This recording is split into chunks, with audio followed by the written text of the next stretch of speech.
Hi guys, I am Richa Gupta. आज का video मैं लेकर आई हूँ प्लगइन्स पर। आज मैं आपको बताऊंगी प्लगइन्स क्या होते हैं और कुछ इंपॉर्टेंट प्लगइन्स जो हर एक वेबसाइट में होने चाहिए। तो चलिए स्टार्ट करते हैं। तो प्लगइन्स क्या होता है? A plugin is a small piece of code that adds a feature to a bigger program. तो प्लगइन एक अगर हमें कुछ एक्स्ट्रा फीचर कुछ एक्स्ट्रा फंक्शनैलिटी अपने प्रोग्राम को प्रोवाइड करनी है तो उसके लिए हम प्लगइन का यूज करते हैं। मैं आपको एक एग्जांपल देकर समझाती हूँ।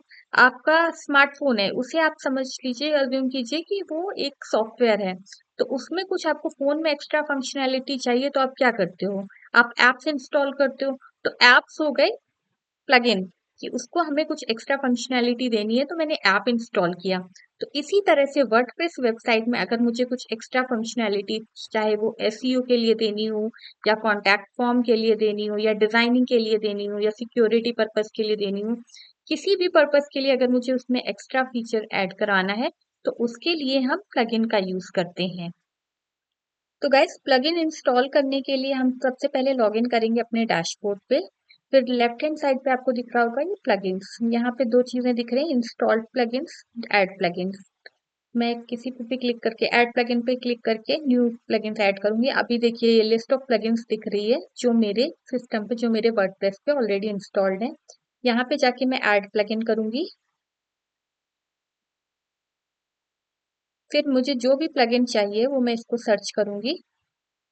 अगर मुझे एलिमेंटर चाहिए तो मैंने एलिमेंटर को सर्च पे टाइप किया।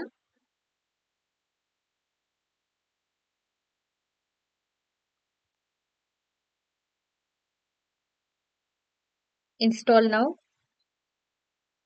एलिमेंटर मेरा इंस्टॉल हो रहा है।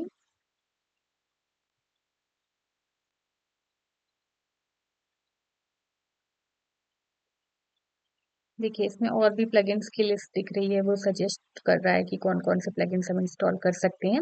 हाँ, तो एक चीज मैं आपको बताना चाहूंगी कि जब प्लगइन इंस्टॉल करते टाइम हमें एक चीज ध्यान रखनी, एक ही काम को करने के लिए हमें मल्टीपल प्लगइन नहीं यूज करनी है। क्योंकि अगर हम ऐसा करेंगे तो प्लगइन कॉन्फ्लिक्ट हो सकता है कि वो सपोर्ट नहीं कर रहा हो। जैसे हमने पेज डिजाइन के लिए, पेज बिल्डर के लिए हमने एलिमेंटर यूज किया। तो अगर हम एलिमेंटर यूज कर रहे हैं तो उसके साथ साथ हम कोई दूसरा पेज बिल्डर यूज नहीं करेंगे, सिर्फ एक ही पेज बिल्डर यूज करेंगे। अगर कॉन्टैक्ट फॉर्म के लिए हमने कॉन्टैक्ट फॉर्म 7 यूज किया है तो हम डब्ल्यू पी फॉर्म नहीं यूज कर सकते। हम कॉन्टैक्ट फॉर्म 7 ही यूज करेंगे। तो एक चीज के लिए आप एक ही प्लगइन का यूज करेंगे। ठीक है। तो प्लगइन हमारा इंस्टॉल हो गया है, अब मैं इसे एक्टिवेट कर दूंगी।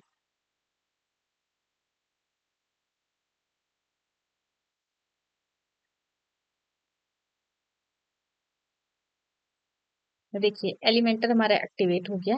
ये प्रो के लिए सजेस्ट कर रहा है, मैं इसे कर देती हूँ।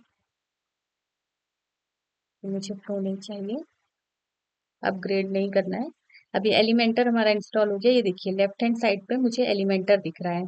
तो एलिमेंटर पेज बिल्डर हमारा एक्टिवेट हो गया है। इसी तरह से हमें जो भी प्लगइन चाहिए वो हम प्लगइन्स के अंदर जाके ऐड प्लगइन करके मैं अपना प्लगइन ऐड कर सकती हूँ। ठीक है। तो चलिए अब मैं आपको बताने जा रही हूँ कुछ इंपॉर्टेंट प्लगइन्स जो हमारी वेबसाइट में होने चाहिए।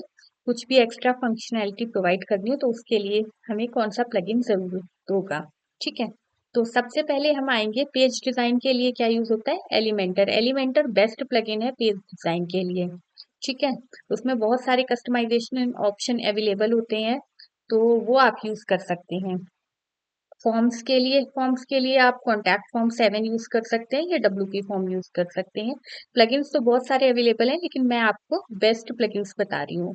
तो फॉर्म्स के लिए कॉन्टैक्ट फॉर्म 7 और डब्ल्यूपी फॉर्म्स। एसईओ के लिए आप योस्ट एसईओ यूज कर सकते हैं या रैंक मैथ एसईओ यूज कर सकते हैं। बैकअप के लिए आप अपड्राफ्ट प्लस यूज कर सकते हैं। बैकअप लेना बहुत जरूरी होता है। वर्डप्रेस में टाइम टू टाइम हमें अपडेट करना पड़ता है, लेकिन कभी कभी क्या होता है कि कोई अपडेट हमारे करंट वर्जन को सपोर्ट कर रहा होता है, किसी प्लगइन को सपोर्ट कर रहा होता है या नहीं कर रहा होता है। तो कोई भी अपडेट करने से पहले, जैसे मैंने आपको पिछले वीडियो में भी बताया है, अपडेट करने से पहले आपको बैकअप लेना बहुत जरूरी होता है। तो बैकअप के लिए हमारा यूज होता है अपड्राफ्ट प्लस। ये लिस्ट ऑफ प्लगइन्स जो मैं आपको बता रही हूँ ये आपको डिस्क्रिप्शन बॉक्स में मिल जाएगी। ठीक है। और इसके बाद आती है कैशिंग परफॉर्मेंस।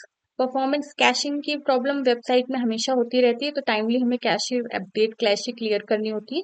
तो उसके लिए हम W P fastest cache use कर सकते हैं, light speed cache cache use कर सकते हैं। ठीक है। सिक्योरिटी के लिए वर्डफेंस प्लगइन यूज कर सकते हैं। इसके बाद आते हैं इमेज ऑप्टिमाइजेशन, इसके लिए स्मश यूज करना होगा, स्मश बेस्ट होगा। ई कॉमर्स, अगर आप ई कॉमर्स वेबसाइट बना रहे हैं तो उसके लिए वो कॉमर्स प्लगइन सबसे सही होता है, क्योंकि उसमें इंटीग्रेशन बहुत इजी होता है। पेमेंट गेटवे इंटीग्रेशन और कार्ट, ये सब कुछ बहुत इजीली हैंडल हो जाता है। तो आज मैंने आपको बताई लिस्ट ऑफ प्लगइन्स जो आपकी वेबसाइट में एसेंशियल होते हैं, जो आपको ऐड कर लेने चाहिए। उसके बाद डिजाइनिंग स्टार्ट करनी चाहिए, तो आपकी डिजाइनिंग वेबसाइट डेवलपमेंट बहुत स्मूथ हो जाता है। ठीक है, इसकी लिस्ट आपको डिस्क्रिप्शन बॉक्स में मिल जाती। ठीक है, तो अगर आपको कोई भी इश्यू होता है तो आप कमेंट बॉक्स में कमेंट कीजिएगा। और हाँ, एक चीज़ आप मुझे और कमेंट कीजिएगा, आप मुझे कमेंट बॉक्स में बताइए कि आपको किस तरह की वेबसाइट बनानी है, आपका नीच क्या है। तो उसके अकॉर्डिंग मैं आपको बेस्ट प्लगइन सजेस्ट करूंगी, तो आप वो मुझे कमेंट बॉक्स में ज़रूर बताइएगा। ठीक है, और हाँ, अगर आपने अभी तक हमारे चैनल को सब्सक्राइब नहीं किया तो सब्सक्राइब बटन पे क्लिक करके चैनल को सब्सक्राइब कीजिए। मिलते हैं नेक्स्ट वीडियो में, तब तक के लिए थैंक यू फॉर वॉचिंग।